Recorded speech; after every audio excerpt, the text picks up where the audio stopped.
Time کتنا بچا ہے پہلی بار؟ مجھے ابھی کافی چیزیں باقی ہیں ابھی. اسی بات سے جی فرمائیے, آخری سوال یہ ہے.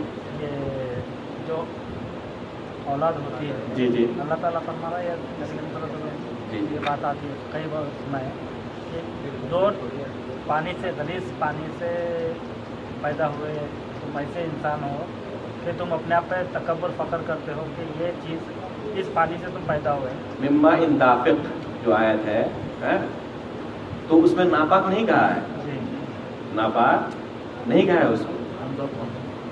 غلیظ ہونا اور ناپاک ہونا الگ الگ چیزیں ہیں. غلیظ ہونا, ناپاک ہونا الگ الگ چیزیں ہیں.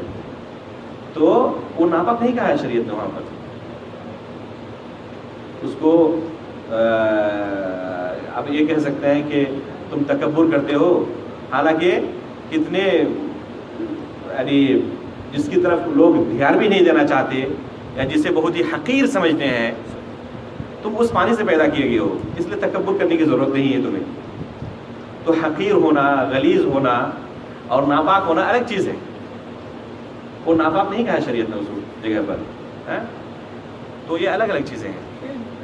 سوال یہ ہے, آدمی ناپاک ہو گیا, جی رات دوسرا ناپاک ہو گیا, صبح اٹھ کے اس نے غسل کیا اور کپڑے پاک نہیں, انہیں کپڑے اس نماز ہو جائے گی کیا؟ جیسے آپ بتا رہے کہ پاک پھر بتائیے سوال. ایک آدمی ناپاک ہو گیا, جی کس وجہ سے ناپاک ہوا؟ احترام احترام کی وجہ سے. جی جی اس نے غسل کیا, جی اس کے بعد اس نے کپڑے اپنے نہیں دھوئے, جی جی ٹھیک ہے, آپ نے کہا کہ یہ پاک ہے, ناپاک جی جی جی جی اس کی نماز ہو جائے گی. نماز ہو جائے گی, لیکن اب مسئلہ ہے کہ کیا ان کپڑوں سے نماز پڑھنا وہ یعنی اس کا دل چاہے گا, کراہت ہوگی یا نہیں ہوگی, ایک الگ مسئلہ ہے. لیکن اگر نماز پڑھ لے تو نماز ہو جائے گی, نماز پڑھ لے تو نماز ہو جائے گی. لیکن اب کراہت, اب انسان اپنے سبزی والے کپڑے سے بھی نماز نہیں پڑھنا چاہتا یا لوگوں کے سامنے نہیں جانا چاہتا, اور نماز پڑھتے وقت خذوا زینتکم عند کل مسجد, اپنے سب سے بہترین کپڑوں کے اندر آنا چاہیے مسجد کے اندر. اس لیے یہ پھر یعنی طبیعت کی بات ہوئی کہ آپ کی طبیعت کیسی ہے. دوسرے موقعوں پر آپ جاتے ہیں تو کتنے اچھے کپڑے پہن کے جاتے ہیں, اور جب پھر نماز پڑھنے کے لیے آتے ہیں تو سب سے جو خراب کپڑے رہتے ہیں, گندے کپڑے رہتے ہیں, ان کپڑوں کو پہن کے آتے ہیں. تو یہ دوسری بات ہوئی, یہ شرعی مسئلہ نہیں ہوا پاک اور ناپاک ہونے کا, نماز کے صحیح اور غلط ہونے کا یہ مسئلہ نہیں ہوا. پھر یعنی کہ حدیث میں آتا ہے کھرچ کے پڑھ سکتے ہیں. جی جی کھرچ کے پڑھ سکتے ہیں. جی جی کوشش کریں کہ اس کے اثر کو جتنا کم کر سکیں, کھرچ دیں ہم کو, اس کے اثر کو جتنا کم کر سکیں کوشش کرنی چاہیے. دوسری چیز جس کو لوگ ناپاک سمجھتے ہیں لیکن حقیقت میں وہ ناپاک نہیں ہے, وہ ہے شراب, خمر, جس سے دماغ اور عقل زائل ہو جاتا ہے.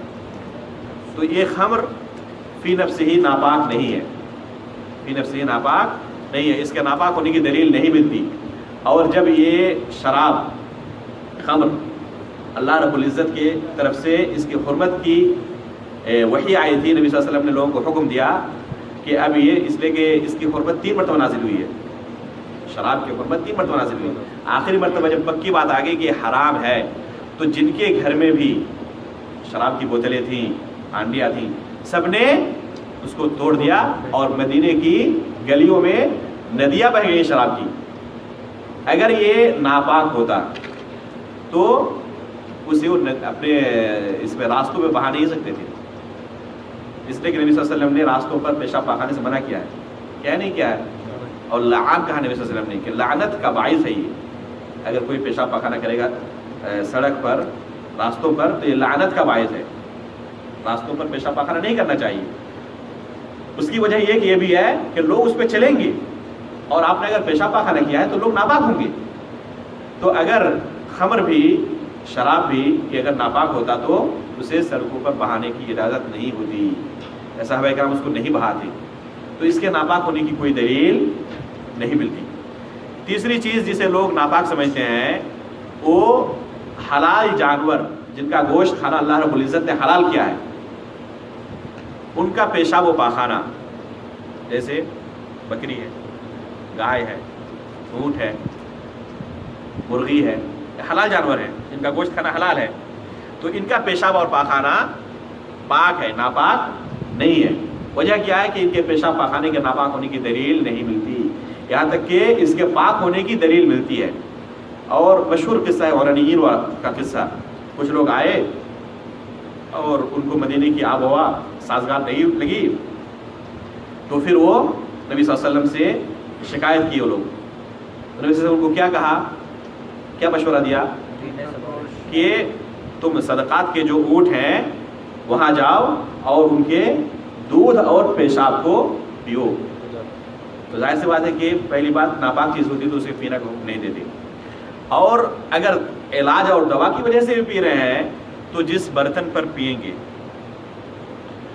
اور منہ پہ لگائیں گے تو وہاں کو دھلنے کا حکم دیا جاتا، برتن کو بھی دھلنے کا حکم دیا جاتا اور اپنے منہ کو بھی دھلنے کا حکم دیا جاتا. آپ سے کوئی حکم نہیں دیا. تو اس کے ناپاک ہونے کی دلیل نہیں ملتی، بلکہ پاک ہونے کی دلیل یہاں پر موجود ہے. اس لیے وہ جانور جن کا گوشت کھانا حلال ہے ان کا پیشاب و پاخانہ پاک ہے، ناپاک نہیں ہے. چوتھی چیز، حیض اور نفاس کے خون کے علاوہ کوئی بھی خون ناپاک نہیں ہے. حیض اور نفاس کے خون کے علاوہ کوئی بھی خون ناپاک نہیں ہے. آپ کے جسم سے کوئی خون نکل گیا تو یہ آپ کے کپڑے پر بھی لگ گیا ہے، یہ ناپاک ہے یا پاک ہے؟ یہ پاک ہے، ناپاک خون نہیں ہے. اور اس کی سب سے بڑی دلیل یہی ہے کہ اگر تمام خون ناپاک ہوتے تو الگ سے حیض اور نفاس کے خون کو ناپاک ہونے کی بات ہی نہیں آتی. اگر تمام کے تمام خون ہی ناپاک ہوتے تو الگ سے قید لگانے کی ضرورت نہیں پڑتی کہ حیض اور نفاس کا خون ناپاک ہے، اس لیے کہ وہ بھی تمام خون کے اندر شامل ہوتا. تو اس کو الگ سے ذکر کرنا کہ حیض کا خون ناپاک ہے اور نفاس کا خون ناپاک ہے، یہ خود اس بات کی دلیل ہے کہ دوسرے خون جو ہے وہ ناپاک نہیں ہے. اور ایک صحابی کا قصہ بھی اس بارے میں موجود ہے کہ وہ نماز پڑھ رہے تھے، دشمن کی طرف سے تیر آیا اور ان کے جسم سے خون بہنے لگا. انہوں نے نماز نہیں توڑی. اگر خون کا نکلنا پہلی بات کہ ناقض وضو نہیں ہے، اس سے پتہ چلتا ہے، اور اگر ناپاک ہوتا تو اسے نماز اس کی فاسد ہو جاتی اور اسے نماز دہرانے کی ضرورت پڑتی. جی ان کو بھی ابو لؤلؤ فیروز یہودی جو تھا، مجوسی جو تھا، اس نے نماز کی حالت میں انہوں نے چوٹ پہنچائی تھی اور اسی حالت میں وہ تھے. جی اس لیے خون ناپاک نہیں ہوتا، صرف حیض اور نفاس کا خون ناپاک ہے. پانچویں چیز قے ہے، الٹی. یہ ناپاک نہیں ہے، اس کے ناپاک ہونے کی دلیل نہیں ملتی. قے الٹی. چھٹی چیز جنبی اور حائض کا پسینہ، عرق، جس کے بارے میں بات گزر ہی چکی. پسینہ ہی جس کو عربی میں عرق کہتے ہیں. تو جنبی اور حائض کا پسینہ یہ ناپاک نہیں ہے. ابو ہریرہ رضی اللہ تعالیٰ عنہ سے نبی صلی اللہ علیہ وسلم کی ملاقات ہوئی راستے میں تو چپکے سے وہ نکل لیے. پھر گھر جا کر انہوں نے غسل کیا اور پھر آ کے نبی صلی اللہ علیہ وسلم ملاقات کیے. نبی صلی اللہ علیہ وسلم فرمایا کہ تم کہاں چلے گئے تھے؟ انہوں نے کہا کہ اللہ کے رسول میں جنبی تھا اور جنبی کی حالت میں آپ کے ساتھ بیٹھنا میں نے مناسب نہیں سمجھا. تو آپ صلی اللہ علیہ وسلم کیا فرمایا؟ سبحان اللہ ان المسلم لا ینجس. مسلمان ناپاک نہیں ہوتا. تو جنبی تھے وہ، انہوں نے خود کہا کہ میں جنبی تھا، انہوں نے غسل بھی کیا جا کے. لیکن نبی صلی اللہ علیہ وسلم نے کیا فرمایا کہ مسلمان ناپاک نہیں ہوتا. اس لیے اگر کوئی شخص جنبی ہے اور اس کے کپڑے یا اس کا جسم بھگا ہوا ہے، کسی دوسرے سے ملاقات کرتا ہے، مسافہ کرتا ہے، تو اس کی وجہ سے دوسرا شخص بھی ناپاک نہیں ہوگا. یہاں تک کہ جو کپڑے وہ پہنے ہوئے ہوں اگر اس پہ اس کے پسینے لگتے ہیں تو وہ کپڑا بھی ناپاک نہیں ہوگا. اس لیے کہ وہ شخص ابھی پاک ہے، ناپاک نہیں ہو گیا ہے. ہاں اس پر غسل کرنا واجب ہے، اس پر غسل کرنا واجب ہے، لیکن اس کا جسم ناپاک نہیں ہو گیا ہے. ناپاک ہونا دوسری چیز ہے اور غسل کا واجب ہونا دوسری چیز ہے. تو یہ وہ چیزیں تھیں جن کو لوگ سمجھتے ہیں کہ یہ ناپاک ہے. اسی طرح جو چھوٹے چھوٹے جانور ہوتے ہیں اور خون نہیں بہتا ان کے جسموں سے، جیسے مکھی ہے، چیونٹی ہے. آپ کسی مکھی کو اور چیونٹی کو ماریں، قتل کریں، کیا اس سے خون بہتا؟ نہیں بہتا. تو یہ تمام جانور بھی اگر مردہ ہوں تو ناپاک نہیں ہے. جیسے کوئی مکھی مر گئی ہے اپنے آپ، ٹھیک ہے، اگر آپ کے جسم پہ لگ جائے تو کیا آپ کا جسم ناپاک ہو جائے گا؟ کیا کپڑا ناپاک ہو جائے گا؟ نہیں ہوگا. جو چھوٹے جانور ہیں جن کا خون بہتا نہیں ہے